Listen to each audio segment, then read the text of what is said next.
La música en Irán. La riqueza que posee la música de Irán proviene de la época de la Ruta de la Seda, cuando los comerciantes traían estilos e instrumentos de China y Asia Central. Aproximadamente hace 2000 años, Irán exportaba laúdes e instrumentos de cuerda a Occidente. A lo largo de toda la historia de este país, cada dinastía se ha encargado de dejar un legado visual de la relevancia de la música para el pueblo iraní. Tanto el arte de cantar como el de recitar y el de tocar algún instrumento musical son habilidades muy apreciadas, ya que la musicalidad es una característica muy importante en la lengua persa. Los músicos siempre han sido apreciados en la corte de Irán.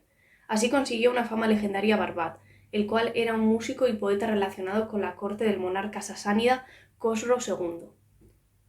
Aunque el Corán no exprese abiertamente una prohibición de la música, muchos comentaristas han basado sus opiniones conservadoras en torno a que este arte incita a la distracción o perversión, como el adulterio o el consumo de alcohol. A principios de la época islámica se apreció una diferencia clara entre la música sacra y la profana. Aunque la llegada del Islam hizo que la tradición musical persa se intensificara, Persia fortaleció al Islam con músicos y estudiosos de gran renombre, como Abu al-Sina, Sirbab, Abdolgader, Qutbuddin Shirazi y Safiuddin Urmayi. Así se transformó rápidamente en el centro musical del Oriente Islámico. La música religiosa o mística. La introducción de la práctica del canto religioso en el sufismo fue llevada a cabo por el místico Du al-Nun en el siglo IX. Varios místicos persas como Ahmad Ghazali, Irachi o Ojwad al-Din Kermani pensaban que el mejor medio para la apreciación de la belleza divina era la apariencia de un joven hermoso sin barba. Por ello, la presencia de jóvenes hermosos en la música o la danza religiosa es lo que hace posible sumergirse en la belleza eterna. Hasta principios del siglo XX, la supervivencia de la música clásica persa fue garantizada por la publicidad de la corte y de los altos funcionarios reales. La música profana. Muchos músicos que transmitían este tipo de música eran músicos itinerantes gitanos, a los que denominaban kouli, probablemente porque la mayoría provenían de Kabul. Los que transmitían el saber musical de manera oral eran generalmente compañías pequeñas de músicos. Trasfondo histórico. La música persa en su tiempo llegó hasta los territorios de los uigures de la China islámica.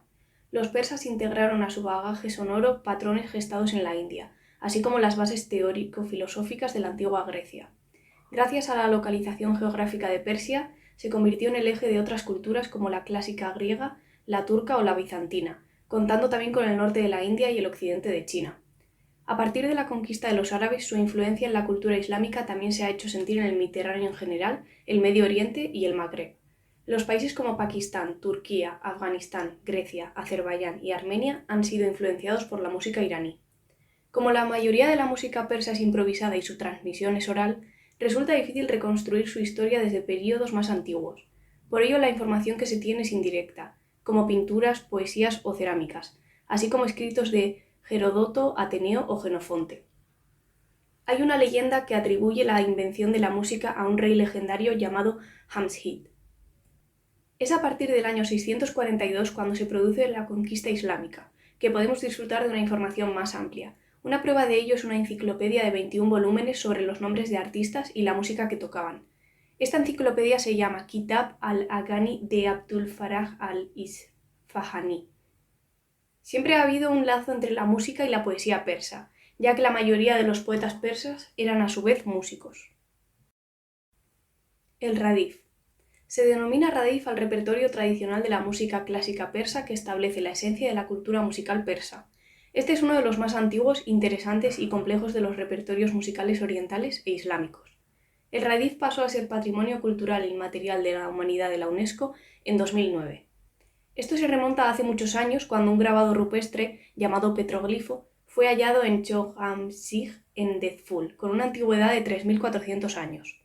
Este grabado señala a un grupo de músicos tocando instrumentos como la trompeta, el arpa y el tombak. Este descubrimiento nos demuestra la actividad notoria de músicos en el antiguo Irán. Los testimonios de Heródoto y Jenofonte son los más antiguos acerca de las fuentes de la música ceremonial del Irán arqueménida.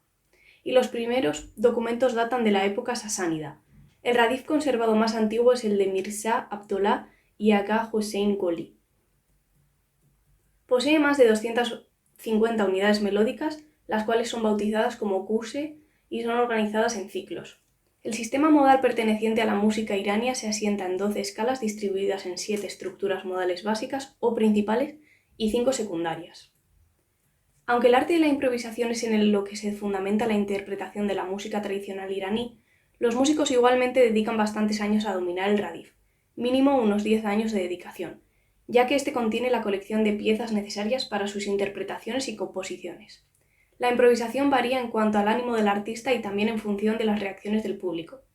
El radif puede ser interpretado tanto vocalmente como instrumentalmente. Entre los instrumentos que pueden utilizarse podemos mencionar laúdes como el tar o setar, la flauta de caña ney, el kamanche y la cítara santur. Esta enseñanza suele ser transmitida oralmente de maestros a discípulos. Lo que el radif simboliza es tanto la filosofía como la estética de la cultura musical persa simultáneamente.